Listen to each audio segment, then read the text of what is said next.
Hey, welcome to Command HQ. I am Brock Perdine, and I apologize. There was some technical issue with the streaming stuff here. So I wanted to just briefly recap what I talked about last night with Christian Settlemyer, and then also go into a couple of these Israeli-Gaza situations. And as I mentioned last night, we have Fannie Willis blocking open records requests. Christian Settlemyer is kind of the cover-up crew and leading that operation. And unfortunately, they're coming up with all kinds of reasons why they can't provide records, and they're trying to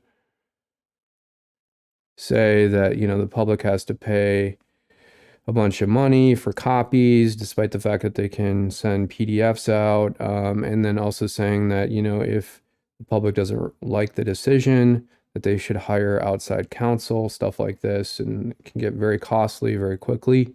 And it's really surprising, actually, the fact that the Attorney General's office and these local municipalities refuse to comply with state law, and then the Attorney General's office refuses to actually enforce the law. So that's kind of the main thrust of this argument. But as I mentioned earlier this morning during this really long live stream, Kristen Settlemyer has been quarterbacking this coordination between multiple agencies in various states, from a professional responsibility level all the way to these county prosecutors like Fannie Willis.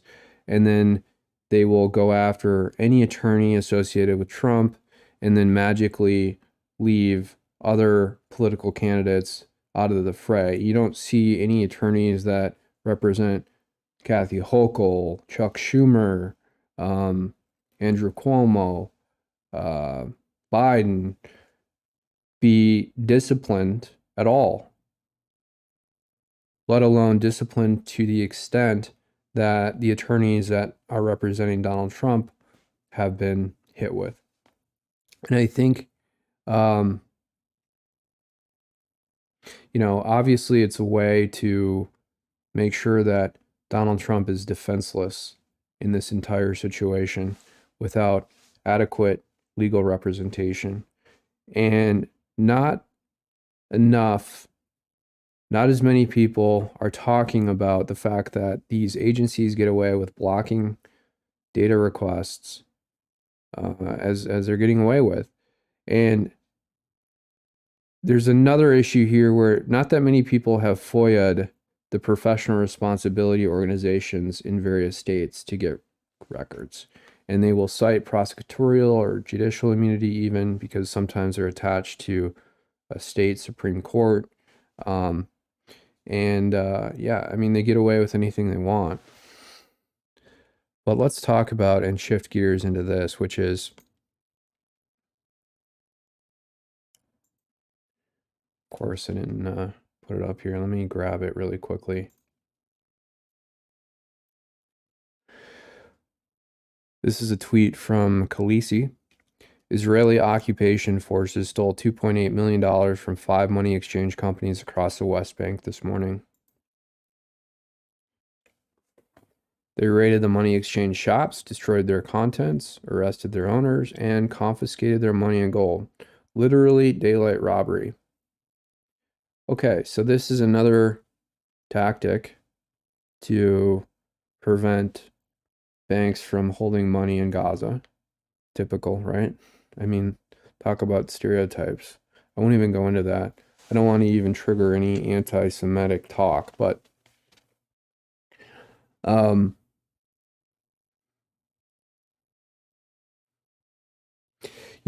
after the money exchange companies, you would assume that this is kind of part and parcel to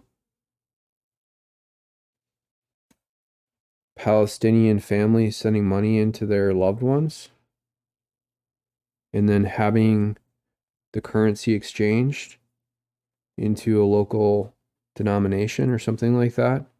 And the fact that they're just so willing, the IDF, to go in here and seize all these assets shows you that this is pretty brutal.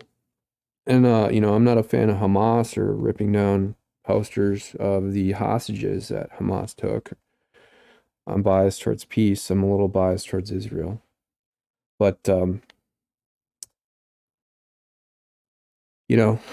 this is beyond the pale.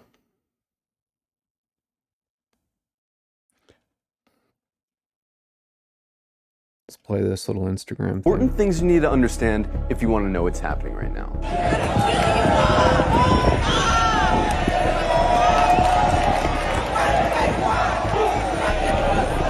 From its inception, the whole idea of Israel as a country was based on racism. Israel was conceived as a Jewish state, and while there's nothing wrong in principle with Jews having a homeland, the problem is that they insisted that that homeland had to be in Palestine, which already belonged to someone, the Palestinians. The slogan of Israel's founders was "a land for a people without a land." But deep down, they all knew that the only way to have a Jewish majority in Palestine, an Arab country, was to expel the Arabs. One of the founders of Israel, Yosef Weitz, wrote, "There's no room in the country for both peoples. There's no way but to transfer the Arabs from here to neighboring countries." Israel was quite literally founded by expelling and massacring hundreds of thousands of Wow. All right, well, so Israel is using this as an excuse to carry out the original policies in which the country was founded on, which is getting rid of everyone else and then taking over the land. But that was sort of this World War II Bretton Woods agreement. I'd have to go back and look at the actual history behind the founding of Israel, but this was the original decision that was Arabs in a years-long process called the Nakba. And when you found a country based on racial exclusion, you're gonna get this is Israel, though. A culture that fosters and celebrates racial exclusion, because countries that commit terrible atrocities rarely acknowledge committing those atrocities, and the presence of Palestinians who remained in Palestine became a constant reminder not only of the violence that founded Israel, but of the constantly looming threat that they might come back and try to reclaim their land. Every day you can find videos coming out of Israel showing Israelis calling for all Arabs to die,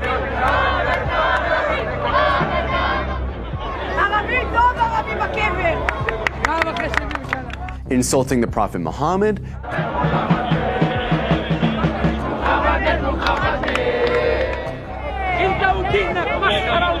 desecrating mosques, spitting on Christians, mocking and celebrating the murder of Palestinians, committing violent hate crimes against Palestinians, watching Gaza get carpet bombed from a cliffside for entertainment. But don't just go off these anecdotes.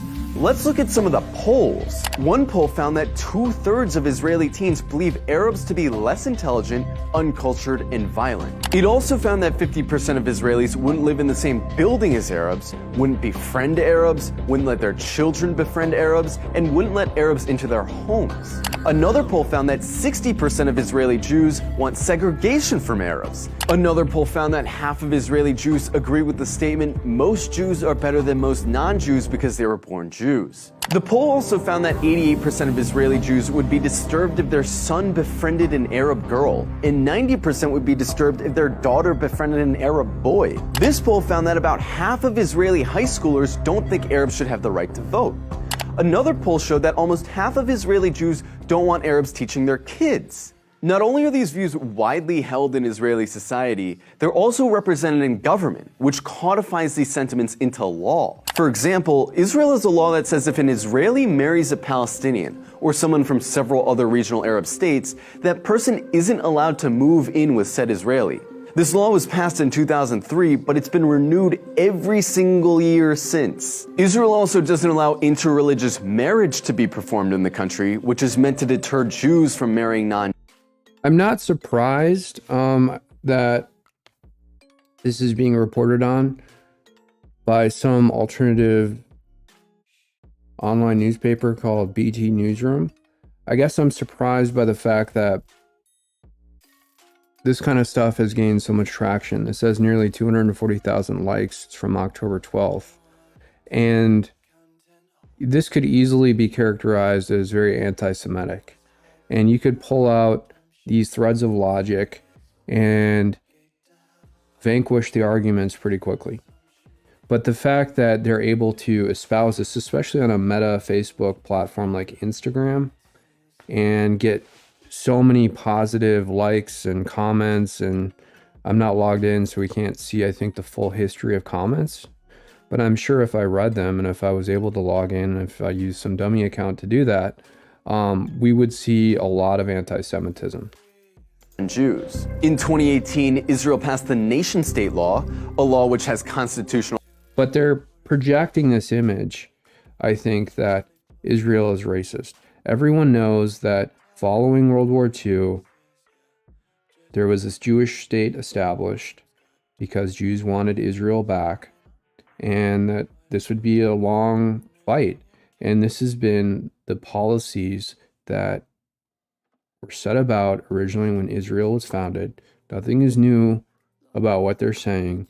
Palestinians have always been barred to some degree from functioning normally in Israeli society.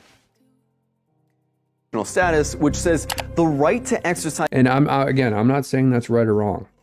I'm just saying that this is not new information by any means. As national self-determination, i.e. have rights, is the exclusive right of Jews, no one else. There's also the Nakba law, which makes it illegal to acknowledge the Nakba, the expulsions of Palestinians that were needed to found Israel. This would be like passing a law to make it illegal to talk about indigenous genocide or slavery in America. There's also the Admissions Committee law, which basically allows towns to operate panels that deny applications for entry.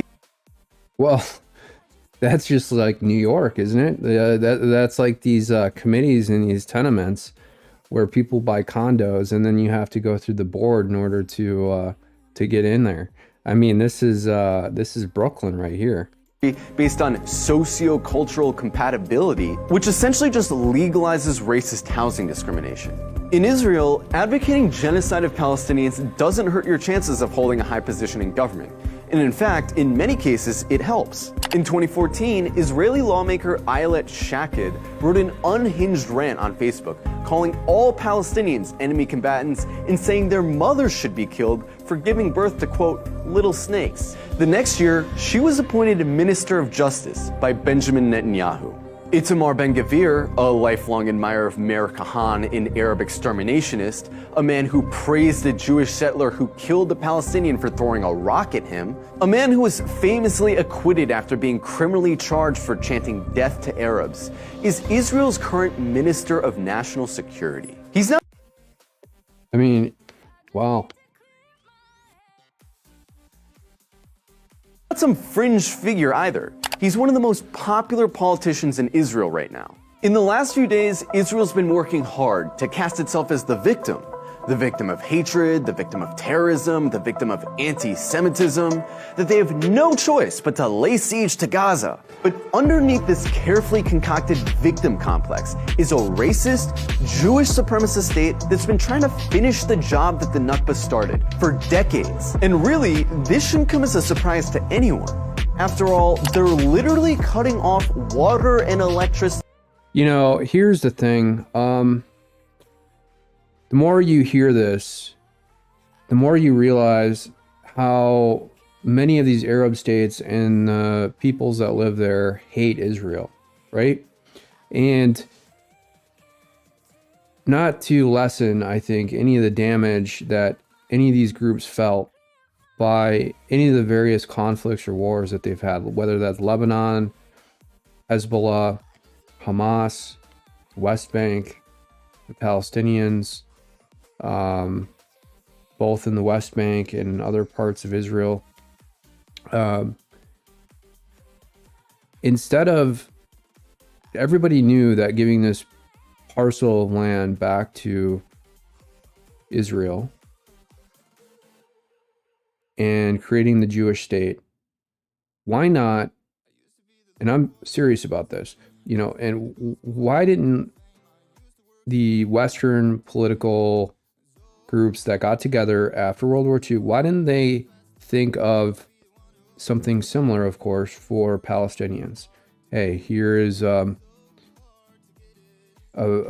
here are houses in a part of Syria or something. Why didn't they think of some alternate solution to give Palestinians a chance to basically have something better, an incentive structure set up to allow them to travel to a new location and live well, to avoid this conflict altogether? You would think, of course, and the real reason that never happened is because of money. And no one wanted to pay for it. But as you're seeing now, and I started off this before I had some technical difficulties with the stream, because I used an RTMP. I don't even want to get into it, but I started the stream before I had those issues, talking about not this one. No, I get all when stuff like this. Okay, this one. This was an NBC News article talking about, and it's very misleading, talking about how there's only 7,500 immigrants in here, and again, using the term migrants instead of illegal immigrants, and they're both illegal in Mexico as well as this country. And if you click into the article, what you'll see is they'll start saying that there's thousands of immigrants that are coming up. And then you read some of the comments. I mean, this is a real crisis, and it is building towards World War III because it's testing the limits of social services in this country, and it's going to create a diplomatic situation where the U.S. is unable to put out all these fires around the world, and then World War III will eventually build, and then these coalitions will form into larger allied groups, and then boom, World War III will commence. And it's happening slowly, but then it will happen pretty suddenly. But getting back to what's been prophesized, which is that this World War III situation will probably come together in Armageddon in Israel. You know, where was the thought process then about having some incentive structure in place to prevent this inherent conflict between conflicting policies in Israel and Palestine? Because in the long run, it would be far less costly to have those incentives in place versus everything else we're seeing. Even just the cost of weaponry, these tanks, these Abrams tanks are millions and millions of dollars a piece. And it goes back to money. It goes back to money. Who's getting paid? Who's making money off the deal?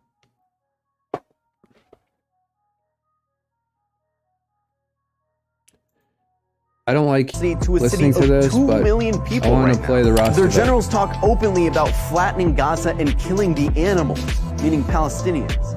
It's obvious their goal is genocide.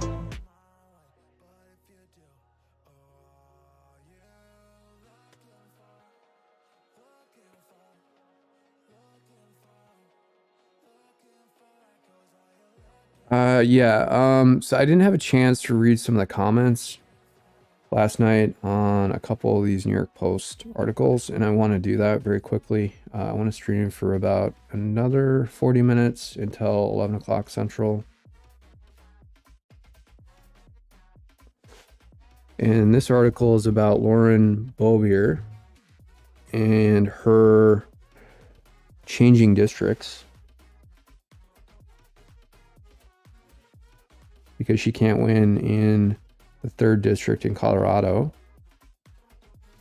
I don't know if this is, I said redistricting, but I don't even think it's redistricting. I was wrong. I think it's just the fact that the race was so close. She ran against Adam Frisch a couple years ago, and she only won by something like 550 votes, give or take a few votes there. I have also noticed that the New York Post has implemented kind of this new moderation scheme. And it used to be where you could pretty much say most things. And it relied on the community to report something if it was incendiary or if it was potentially, you know, illegal. And that worked just fine. But now they put in the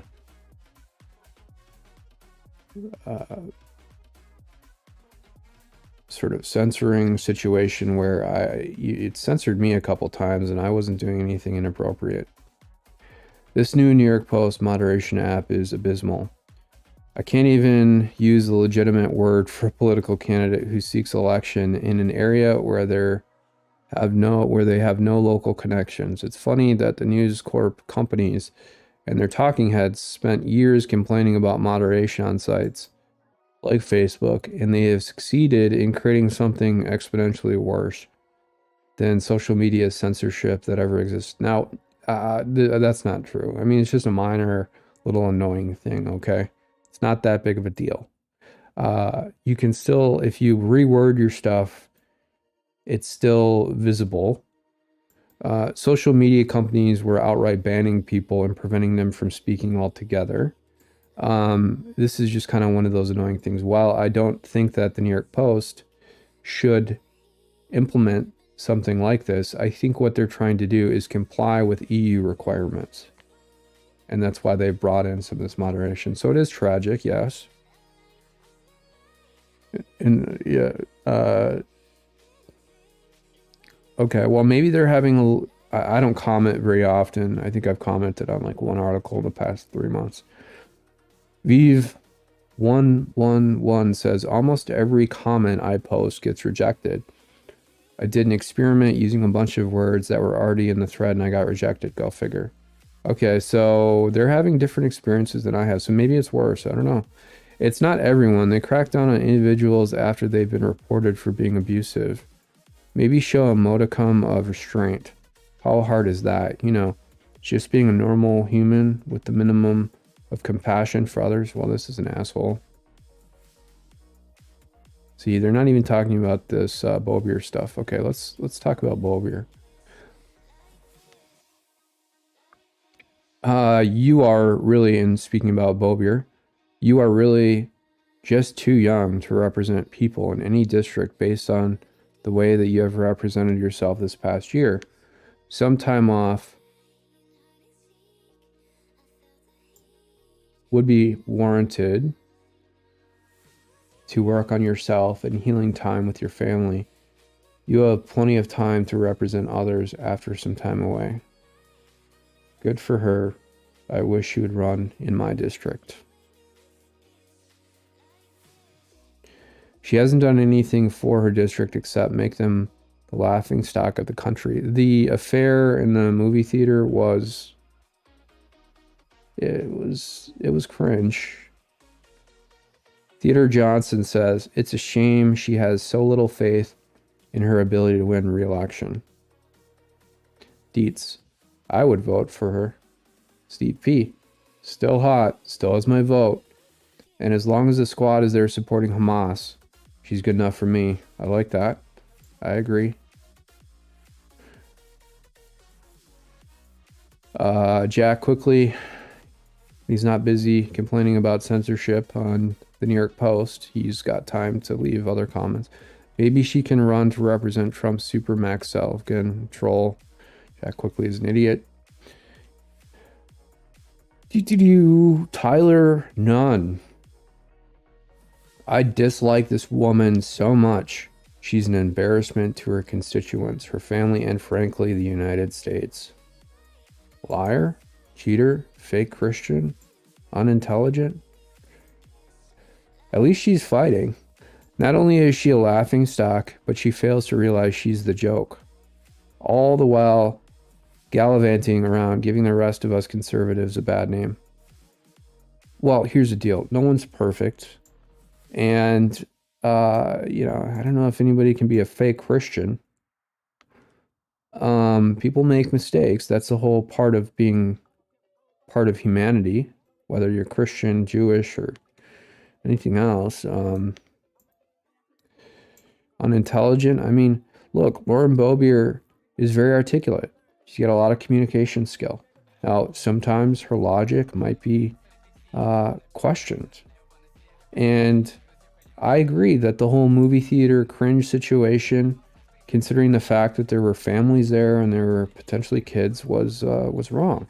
And maybe when you're young and you're in your early 20s and doing something like that, maybe that's different. But she's a congresswoman and she should not be engaging in anything like that. Plus, she's kind of still married, I think, or separated. I'm not sure. It was inappropriate. And here's the thing. I'm suddenly remembering, and I don't want to cause her any distress. I really don't. But there was a woman that I grew up with, and she became, I believe, a member of the state house, or she was a state senator. And she got caught in a vehicle. She was married to a pastor, and she got caught in a vehicle. And this is all allegations in a news article, so who knows what is true or what's not. But there was a statement, a police report. And this is ridiculous, too. A city cop or a park police or something like that found them in the vehicle, and they were making out in the backseat. Oh, big deal. Okay. They were having an affair. It's not that big of a deal, and it's not important. It's really none of anyone's business. They were doing it privately. Okay, the park was closed. They made a little mistake. At least, it was private. And then you have someone here like Lauren Boebert doing this in a public theater. Completely different. And then, this woman ended up resigning, and I don't think she should have resigned at all, knowing what I know. But anyways, Hillary Stone. Can she take Gates and MTG with her? Oh, and also Trump and DeSantis. It will make the world a much better place. Tony Almonte. She is not worthy of representing anyone. Larry Thomas. Airhead, no matter where she runs. Look, I mean, she won a race. It's more than this guy, right? Probably, if I ran, I'm pretty, I'm a dominant force when it really comes down to it, but I'll do anything to win as long as it's ethical and legal. And I have no problem exposing people, but I have a lot of skill deficiencies in specific areas. And you see people like Lauren Boebert. I mean, look, she won. History buff. I heard she serves up a fine HJ. Schnick Ave. Carpetbag in the fourth won't work for her. Jotato Zidane. Boebert. Sula 91. Another useless performance artist politician. Okay, so the comments are overwhelmingly negative. These are from kind of conservative leaning people.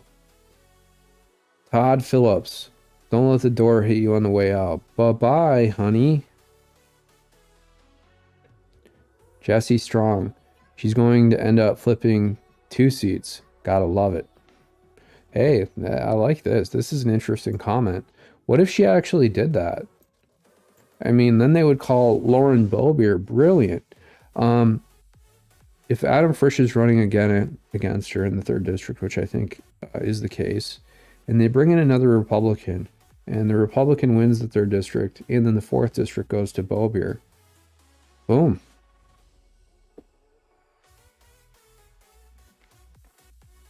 All right. The other article I didn't get a chance to read the comments on, and let's refresh this so we get the comments as they stand right now, even though they'd probably be loaded if I clicked on this. Okay.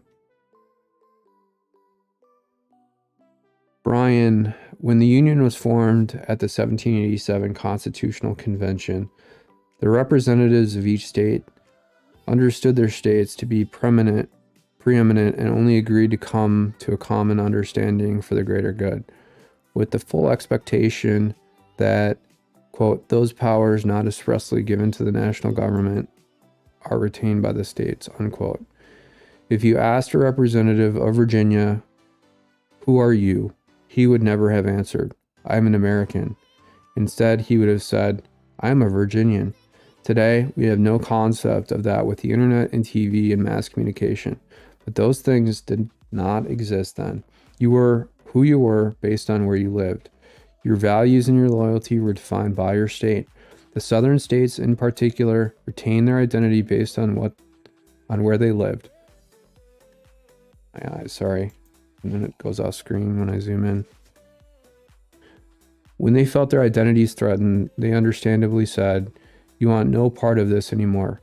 And they fully expected that this was understood by all.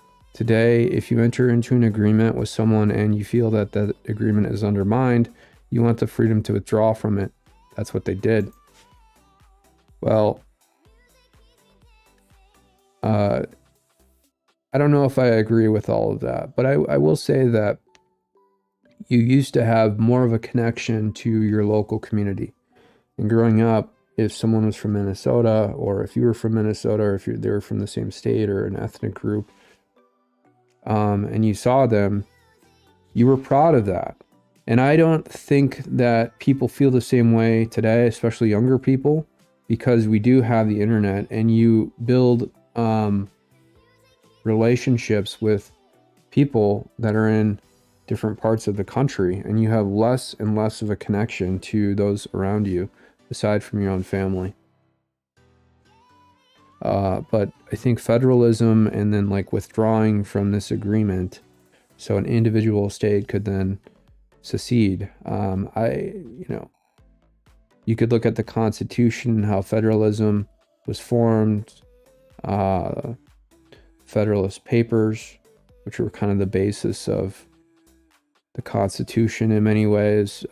It was never meant to allow individual states to decide on their own that, hey, we're not jiving with what's going on. But we've reached a saturation point today where now I think a lot of people in different states, and I would be one of them, to say, like if Texas wants to succeed because they have their own port, they have their own electrical grid and stuff like that, it's very possible.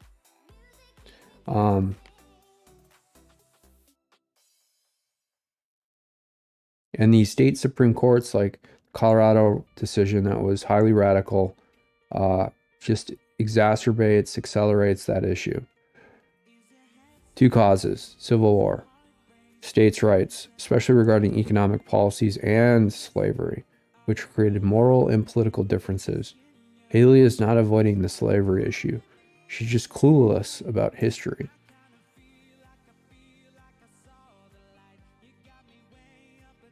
I don't know. I mean, look, I'm not, I know a lot about some history, and,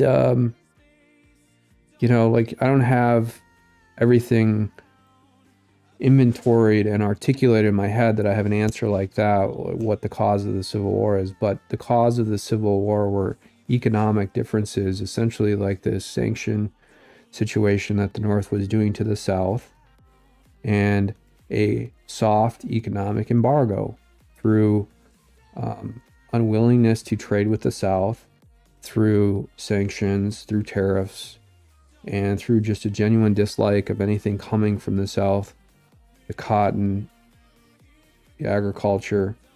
And then I think really the linchpin of the whole thing was slavery, and the fact that they were using labor that was seen as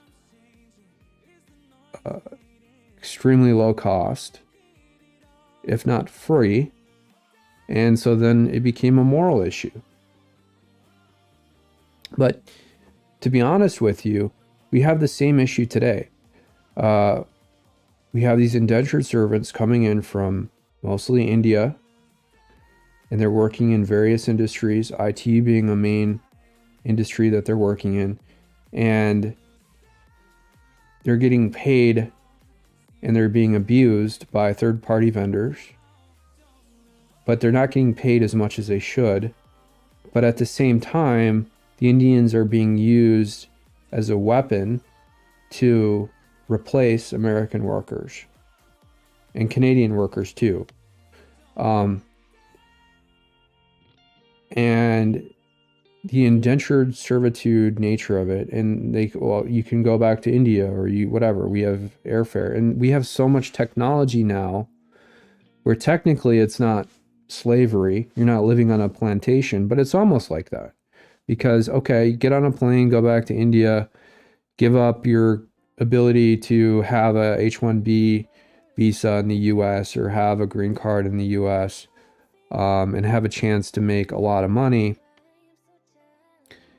But it's like as close to modern day slavery as you possibly can get without it actually being called slavery. We have the same economic situation set up today, but it is sanitized so that they can get away with it. And the other part of this is that American workers, it's not just IT, but let's say you're an American citizen. I'll use myself as an example. You go to college, you get a 4-year degree, and then you get a graduate degree, you study computer science, and then you pay X number of dollars to do that. In a lot of families here, parents or grandparents pay the cost of university. In my case, I paid the cost myself.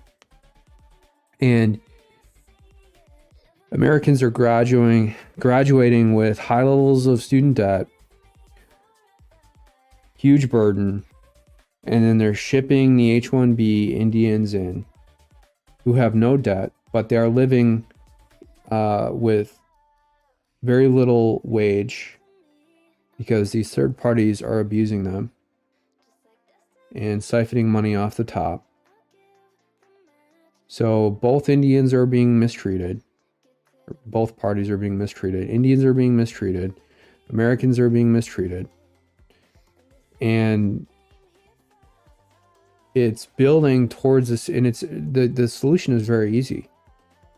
Is you have a controlled flow of Indians coming in, and you lessen it. And you have more available jobs for Americans, and you make it much easier. And then you reduce that barrier of entry, so you no longer need this high student debt. And then the American worker can then buy houses, provide for their family. And then eventually the economy starts to stabilize. These are very easy solutions, but the people in control of government and the billionaires who are making hand over fist off of these policies don't want that. And that's why they're creating this conflict. The Civil War was about secession, not slavery. The South properly regarded the Republican Party as an existential threat to slavery, just as it is an existential threat today to those who believe. God, my eyes suck. I gotta zoom in, sorry. To those who believe skin color to be important, so secession was about slavery, but the North didn't have to fight. It could simply have let the South go, as not a few folks advocated if today California wanted to succeed. Can you imagine anyone from Texas volunteering to fight to keep them in the country? The North was willing to fight to preserve the country. It was not willing to fight to abolish slavery. One has to question the motives of anyone who asks a question about events 165 years in the past. The great irony is that the only people who would think to pose such a question are almost certainly every bit as obsessed with skin color as the folks who defended slavery. Yep. Who ran these southern states? Democrats. Who ended slavery? Republicans. Which state founded the Republican Party? Wisconsin. Where was Abraham Lincoln initially inaugurated from a primary standpoint? Wisconsin, when he got the Republican nomination. I guess that's technically not, inaugurated, but he was supported by Republicans in Wisconsin. So I'm wrong about that. I grew up in New Jersey, and we learned about the Civil War in 8th grade in the mid-70s. My social studies teacher taught it as the whole states' rights things, which was a surprising reason for someone like me. I don't know. Maybe I need to get, I feel like I'm blind here.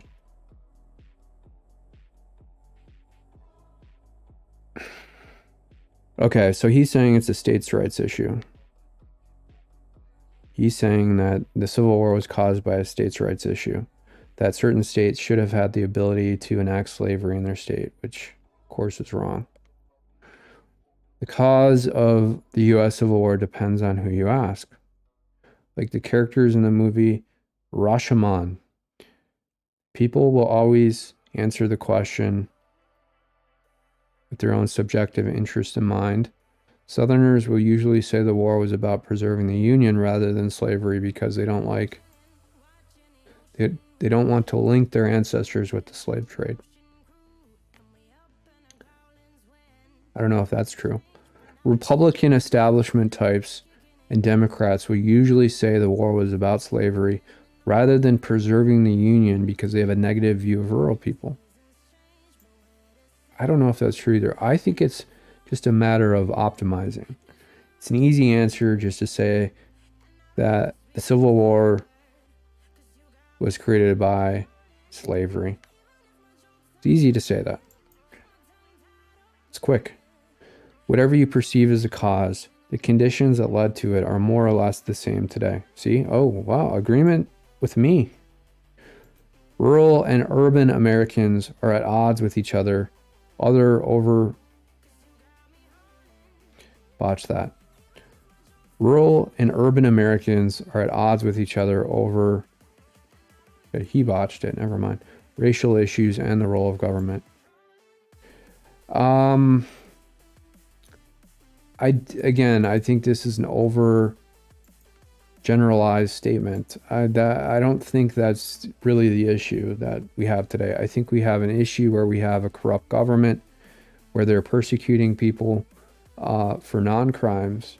Meanwhile, they're engaging in massive level number of crimes themselves and invading this country, destroying the currency, creating world wars. And the scale of the disaster today compared with the cause of the Civil War in the 1800s is significantly different. It's in fact much worse today. When you bring in the fact that there are world wars being potentially created here.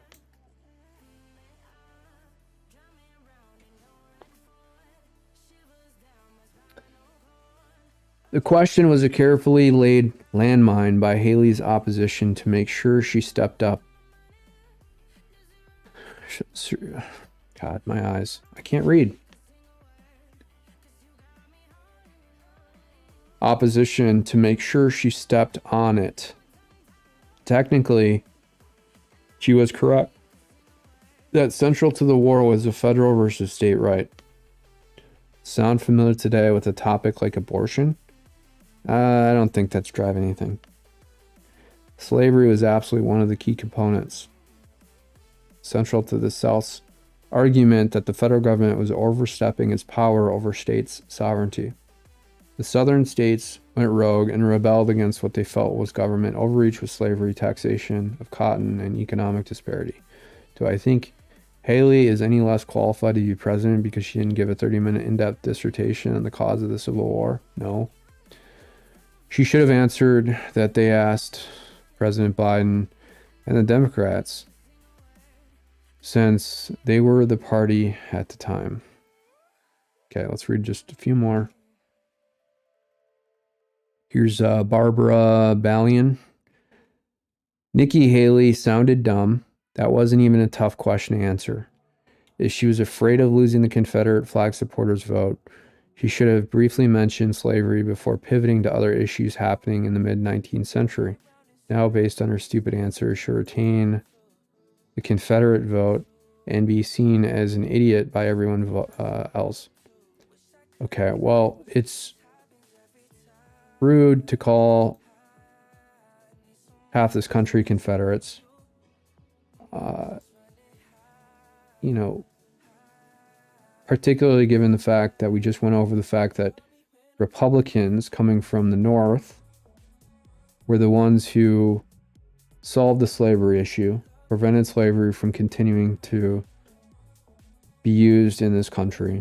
And now most of these southern states are Republicans who believe in the same thing and are not racist.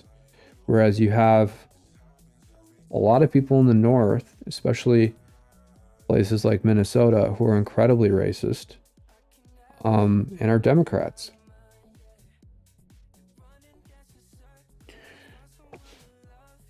But,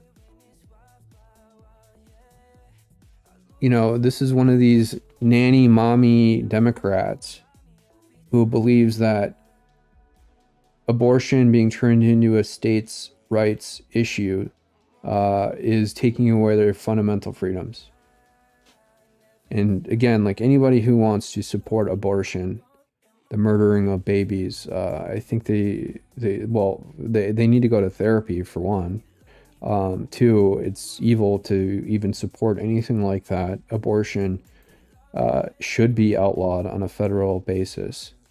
That's one thing that I've always been pretty firm about. I mean, maybe growing up I didn't really know enough about it, but once you kind of gain these firm convictions about life, I mean, I just don't know how you would want to allow for something like this, because there's plenty of people in this country who would adopt a child. And anyways. The argument goes on ad nauseum. It is kept alive by those who have an axe to grind and benefit from upheaval. The problem on both sides of the issue, states' rights versus slavery, it is contested in modern terms. You cannot judge history by modern standards, ergo history. The South has an agrarian society that needed slave labor to produce cotton, tobacco, sugar, etc., while the North was a mechanized society. This does not make slavery right, and by today's standards, it is intolerable, but the South's ability to produce more trade would have rendered a whole part of our nation subservient to another. Another factor was that in Congress there was equality amongst the states, with border states like Missouri and Kansas entering the fraternity as free states would have rendered the southern states' voting rights in Congress meaningless. Lots of reasons for the CW. I'm not sure. Congress? Civil War, duh. Lots of reasons for the Civil War, but slavery tops the list because it is convenient and incessantly stirs the pot. The Civil War is about the threat of secession, more about slavery, but Haley is not about that. But Haley is not that smart anyway. Okay. Maybe it's my contacts. I don't know. I'm having trouble seeing this lettering. I wonder if you can change the size of lettering, the font size here.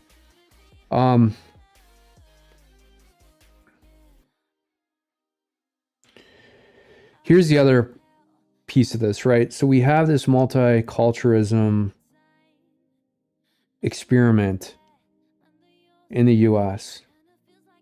And a lot of the upheaval and stability issues that we're having in society today are a result of bringing in so many different groups of immigrants and then forcing them to live in communities where they don't have job support, and then they're being used to replace American workers, and then families are being destroyed here through various levers of power, whether that's through the judicial system, whether that's through an erosion of economic viability, stuff like that. are under attack. And you look at, going back to our early discussion about Israel and these Arabs, the Palestinians, accusing Israel of being racist because they want to get Arabs out of Israel, which has been a known policy for really since Israel was founded. Israel, I wouldn't characterize as a stable country, but it has periods of stability when it has less ethnic upheaval from Palestinians or Arabs coming in. Not to say there's plenty, there's even Palestinians serving in the IDF. Not everyone living in Israel is Jewish, but you have Christians serving the IDF as well. But there is this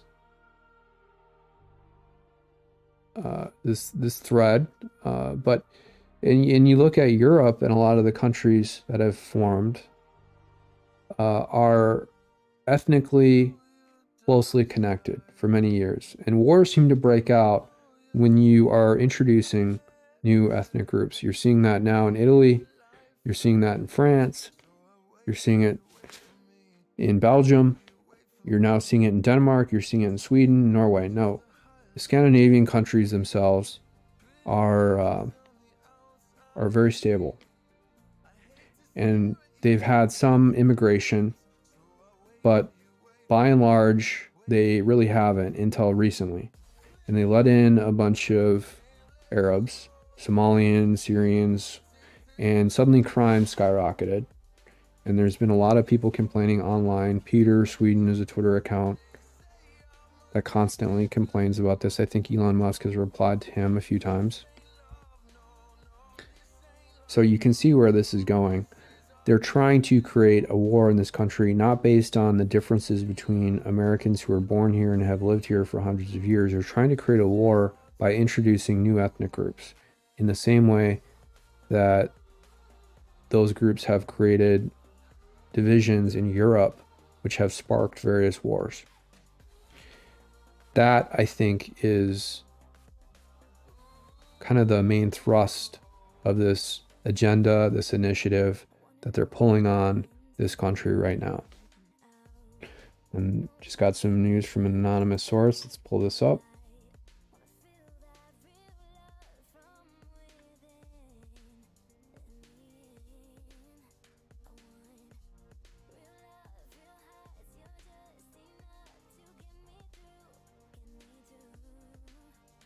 Never mind.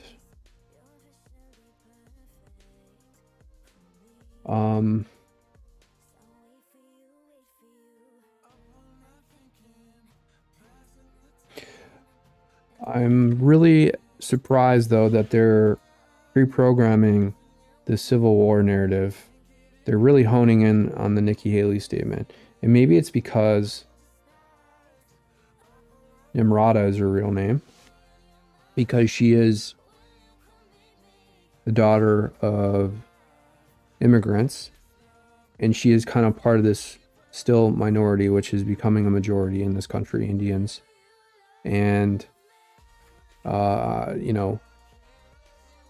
their predictive programming and planting the Civil War narrative, I think, in the mainstream to start making more people think about it and to tell you what they're trying to spark.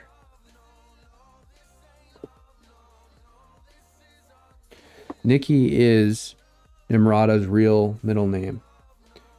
That's why she tried to make her husband change his name from William to Michael, because Michael was his middle name.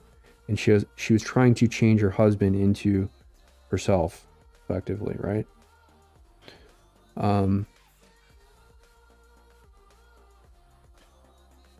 What did Joe Biden say 46 minutes ago?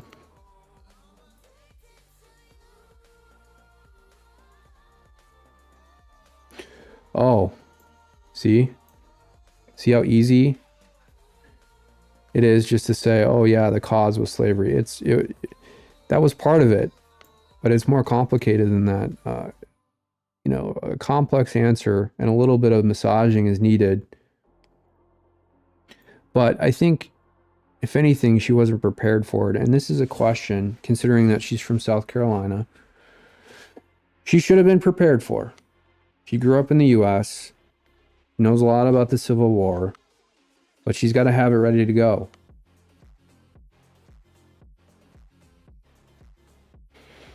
All right. I'm just going to quickly scan here, see if there's anything else. Oh, wow, look at this. So immediately after Antony Blinken goes and meets with Mexican officials about the border crisis, we get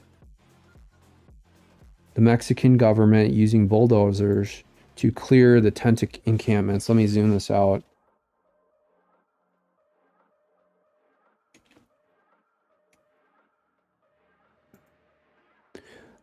Migrants at the encampment in Matamoros, which borders Brownsville, Texas, first moved into the area in late 2022. Mexican officials used bulldozers to clear migrant tent camp at U.S. border.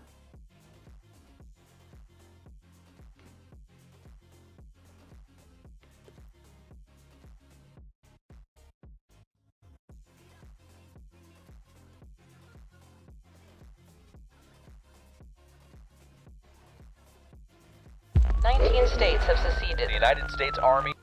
This is the trailer for the movie Civil War. I think it's going to be released just in theaters. Is it a Netflix movie? No. Okay. Let's play this.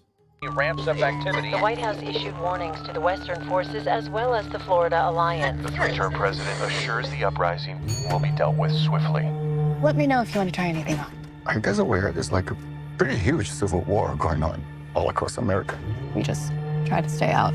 With what we see on the news, seems like it's for the best.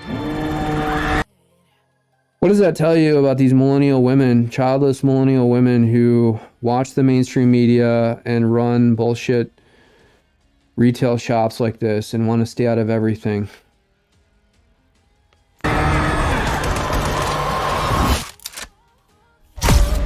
It's got your favorite actress, Kirsten Dunst, in it. America. The so-called Western forces of Texas and California have suffered a very great defeat at the hands of the United States military. Mr. President. You know, I'm kind of curious why, and everybody has picked this out as well in comments, that they included California as part of this Texas coalition, rebel force here. And I wonder why. I wonder if it's because both Texas and California have access to the ocean, or whether it's because whether California also has parts of its own sovereign electrical grid. I don't know. Now, do you regret the use of airstrikes against American citizens?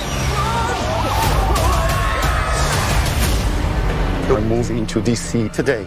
You need to go down there. They shoot journalists on sight in the Capitol. Every instinct in me said.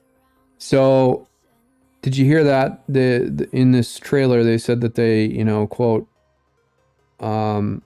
shoot journalists on sight in this trailer. That's what they said. Okay, I'm not. Again, this is from the trailer. I'm not saying anything that, you know. But, so I think they're trying to pre-program or do some predictive programming about the fact that, you know, the government is effectively silencing journalists. And, you know, clearly that's happening today. This is death. Bloody. Every time I survived a war zone, I thought I was sending a warning home. Don't do this. But here we are. There's some kind of misunderstanding here. What? Well, you're American, okay? Okay. What kind of American are you? You don't know?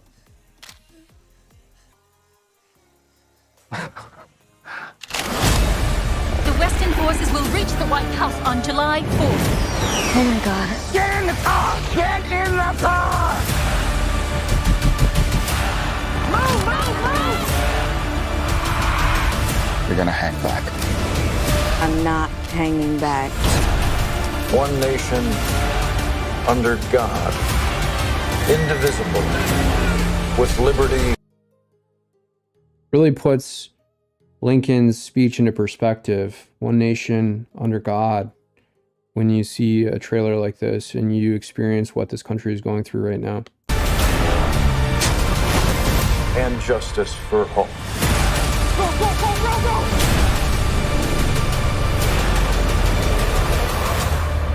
God bless America.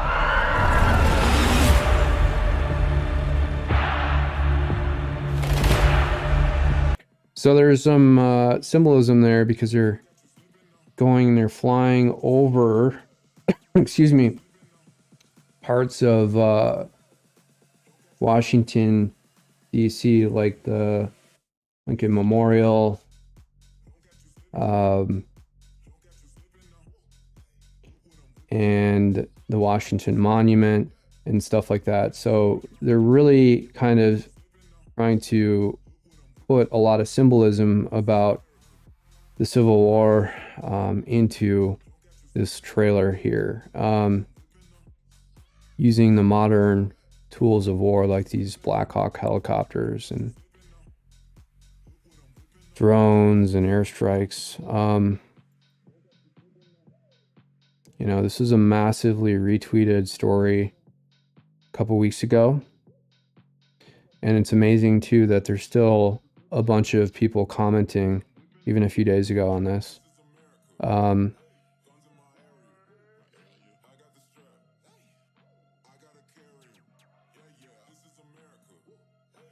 It's coming in 2024, one way or another. I think, with all the division in this country and the persecution and the corruption, it's a bad recipe. It's deliberate. And I think people need to start thinking of solutions and exposing as much as they possibly can right now. And hopefully it doesn't happen. God forbid it ever does. I think the only thing that can bring us out of this is God's guidance, and being as pacifist as you possibly can, being nonviolent, you know, if you experience anything that's even remotely close to that, just run away, walk away. Who cares about your personal possessions? Just run. There's no reason to ever get involved in any of this. Similar to the whole J6 thing, it was a setup from the very start. There was no reason to ever go. And, you know, this has been prophesized thousands of years ago. When there's talk of something external and going out and actually defending yourself. So it's different defending your family if someone's coming into your home. Of course, you have to defend your family. But going out and actively participating in any of this is an entirely different concept. And that's why I think pacifism is so effective. Let's look at this TikTok really quick. This is from Clayton Morris. Are there things that you're scared to cover? You're sitting there saying, wow, this is like soul crushing, like to the point where like it really scares you in your soul. Yes, there are two. One is the 2020 election. I think there may be some merit to some of the wildest possible claims about that election. The second thing that see if I can zoom out a little bit here. No, I can't. bothers me is the UFO story. There are parts of that story that I do not understand at all that are really, really, really dark. It's so dark that I haven't told my wife about it. You know, parts of the government don't want you to know about it, but part of it is the public can't deal with it. It's too far out.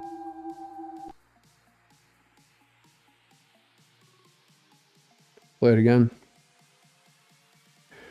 I hate this about TikTok. Are there things that you're scared to cover? You're sitting there saying, wow, this is like soul crushing, like to the point where like it really scares you in your soul. Yes, there are two. One is the 2020 election. I think there may be some merit to some of the wildest possible claims about that election. The second thing that bothers me is the UFO story. There are parts of that story that I do not understand at all that are really, really, really dark. It's so dark that I haven't told my wife about it. You know, parts of the government don't want... Okay. Tucker Carlson is saying there's parts of the story that are really dark. Which parts? Because I guess whatever I've seen, and I haven't really paid too much attention to it, it just seems like they're talking about some of the surveillance footage where these crafts move really quickly and they defy the laws of physics to go in, zoom out, whatever. I don't see any darkness other than the fact that this stuff was sealed and unavailable to the public for such a period of time. And I wouldn't even call that highly dark. That's just general operating procedure by the U.S. government. Don't want you to know about it, but part of it is the public can't deal with it. It's too far out.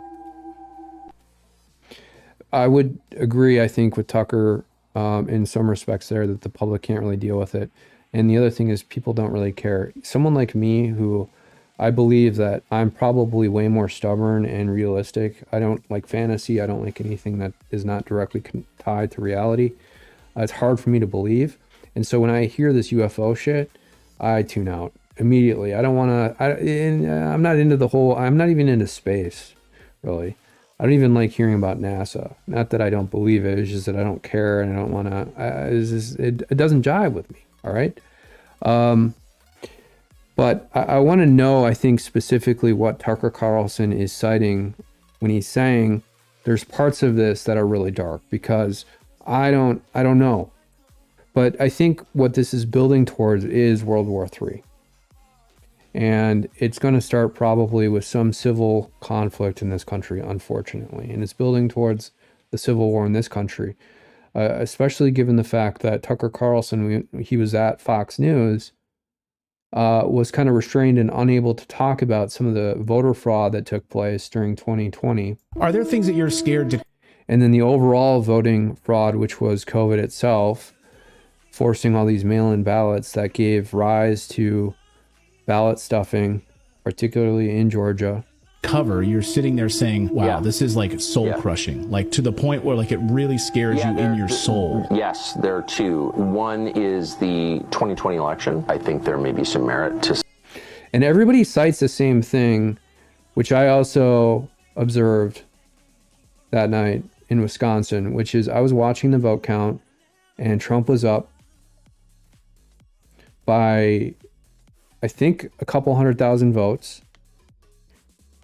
I went to bed, I think, around 12 that night, and I woke up 7 o'clock, 8 o'clock in the morning, and the vote count had changed dramatically. Yeah, exactly like this. Like, it went straight up vertical.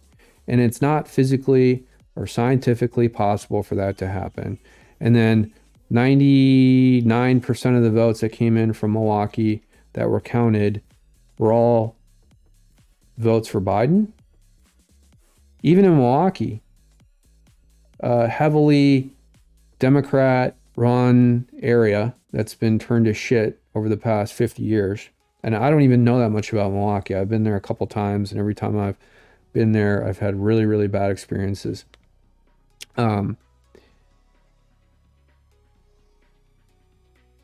It's not possible, even in Milwaukee, to have that much difference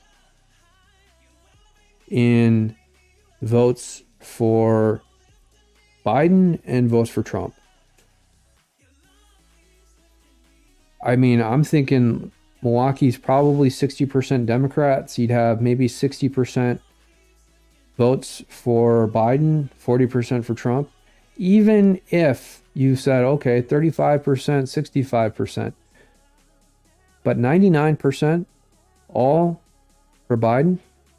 And then you had videos come out later where they were stuffing ballots, or they were definitely up to some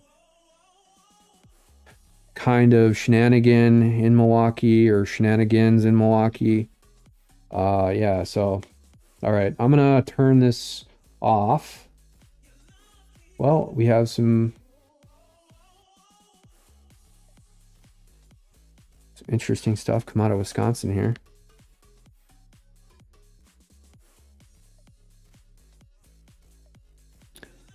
Wisconsin lacrosse chancellor unanimously fired after filming online porn videos with wife, quote, abhorrent.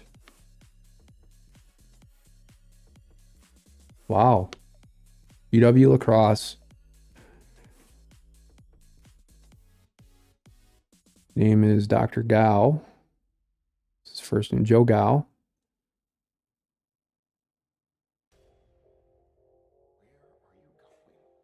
Oh, they put him on OnlyFans. Interesting.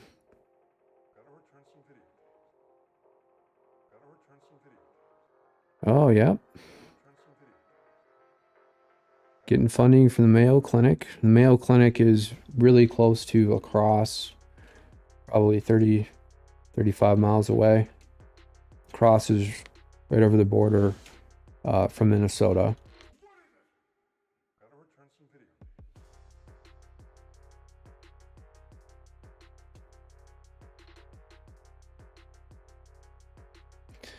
Interesting. Oh, wow. There's a lot of comments on this one. Let's read just a few of them. Dr. Gao also led efforts to redesign curricula, strengthen shared governance, and promote highly inclusive and diverse campus communities from the bio on the university website. Is there anyone left who can't be in any doubt that our university leaderships have lost the plot? They're talking about DEI, highly inclusive and diverse campus communities. Well, I think they're too busy wanting to exploit tax dollars to,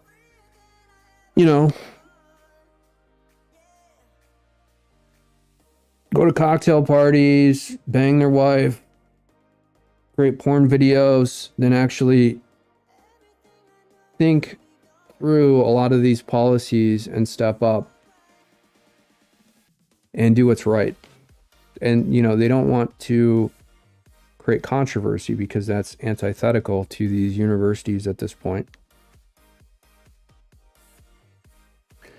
Interesting, I don't live super close to La Crosse, but I have worked in La Crosse before. And one of the previous companies that I worked for, Train, was founded in La Crosse. And I had to travel to their corporate campus, I think, or they had a different office set up because of their corporate campus was kind of whatever. But you would think that this kind of news would trickle up here, a couple hundred miles away. It hasn't. Rocket Pack says, I live in this area, and none of the local news have mentioned why he is resigning. Interesting. And why is that?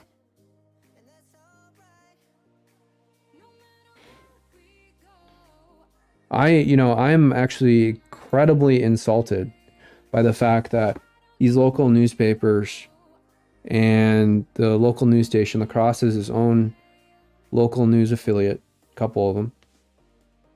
And if they haven't, I'm 100 miles away, or not 100 miles, a little bit more than that, but I haven't heard anything. I'm like 150 miles away. And some of that stuff just gets pushed into my stream on Google News. It's amazing how much cover these people run. So, like, what is the scam that they're running? And why are they constantly covering for the establishment here? I think it's because they don't want to overturn the tables of DEI, and there's some other back channel money deal going on where I think these local communities, La Crosse isn't super big. They get a lot of the funding from the university there. It's a college town, but it's also been commercialized. So there's some industry in La Crosse, but some of the industry has moved out. Like I mentioned, Train used to be housed there, and then you had the globalists come in and move it to Dublin, Ireland, and then Ingersoll Rand bought it. And then there's a public YouTube channel where Train built a building energy app that I led the development on for a period of time, and we had, well, I can't go into it, but I have on my LinkedIn, I have the public YouTube video, which they've publicly reported on. So then I can link to it because it's all public. But yeah, so anyways, industry has somewhat, these parasite corporations have come in and extracted wealth from these local communities. And Train was a company founded by Norwegian immigrants, James Train, Reuben Train. And the wealth has effectively been stolen. There was another company that I'm aware of. It was a huge software company in La Crosse, and they built an insurance platform for military veterans, active duty and veterans, mostly actually active duty. I'm forgetting the name off the top of my head, but it was bought by United Health out of Minnetonka, Eden Prairie, Minnesota. United Health is the largest health insurance company in the world. And it was originally kind of a insurance carrier that had bought group health, and then they turned it into a larger group of clinics. They built, bought other companies. And when Obamacare came out, they made tons of money. And they bought this little insurance provider in La Crosse. And they built a bunch of these insurance portals. So they kind of basically turned it more into a software company. Extracted as much wealth from that as possible, and then brought it up to this corporate extraction engine, very abusive, that United Health runs, right? And then they will replace all the American workers with H-1B Indians. If you walk into, and then they have derived companies from United Health so that they can sort of obfuscate what they're actually doing. But they have a campus in Eden Prairie where they have a huge technology branch. Oh, and then they'll have 25, 27-year-old women who are directors in IT, despite the fact that a lot of the engineers, if they're male and they're 45 and they have 25, 30 years of experience, and they wouldn't even be able to get an interview for a directorship. But you have 25-year-old women coming in there with 2 years of experience, and suddenly they're managing everything. Anyways, I'm going on a tangent here, but effectively all of that wealth in these smaller communities has then been kind of like parasitically extracted by these corporations in a very abusive manner. And so I think the local media doesn't want to create controversies because they know they have so little there. The industry has been so beleaguered and so run down by Fortune 500 companies, and there's more Fortune 500 companies in Minneapolis, I think, than any other major city, which is remarkable. You have Best Buy, General Mills, Target, just a bunch, Hormel, Cargill, largest private company in the world.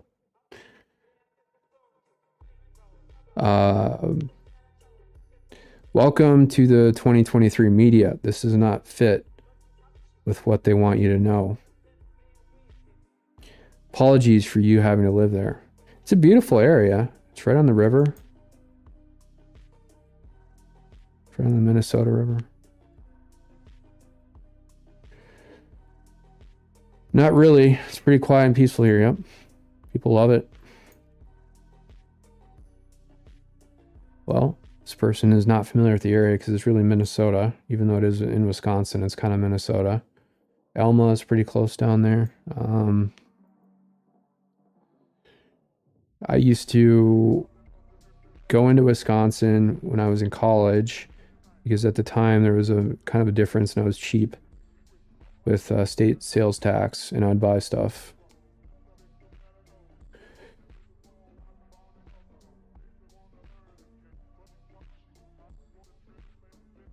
Ooh, there's some mean people commenting. Shamrock 26. University of Wisconsin, a public school? Seems to be a constitutional violation here.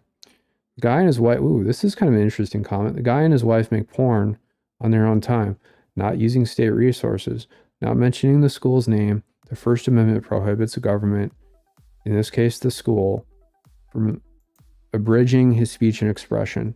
In essence, he is being punished by the government for exercising his constitutional rights.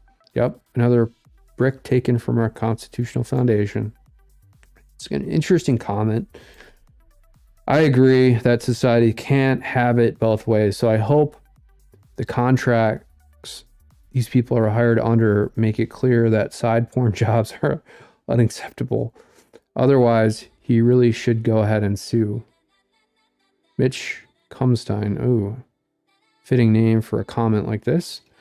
There may be a morals clause in his contract. Oh, good point. This guy sounds like an attorney, huh? Eternal Tech. Depending on the way they are worded, morality clauses can be problematic. For example, is having relations with your wife immoral? Does this become immoral because it was recorded? From an objective standpoint, recording people who have adult relations harms no one as long as everyone involved consents. Spelled incorrectly. GF. Okay, now we finally know where the line is that we can get a college professor fired. Odd. In my line of work, the line is drawn in a much different place. Well, this is Wisconsin. There's conservative, local family values there. Even though La Crosse is a fairly politically liberal town, Wisconsin and Minnesota is pretty conservative socially. Aside from the metro areas where you have these pro-Hamas idiots protesting. I think this is probably the best comment of the day, though. Here from Shamrock. JF, thanks, Clarence Darrow. I'll take it from here. This is funny. Mar SQ. If a pro-Hamas person was uploading terrorist propaganda to YouTube under a pseudonym while the president of a private Ivy League institution, would you be okay with Congress, i.e. the government, stepping in to call his or her resignation for firing? Now, I don't know. This actually is...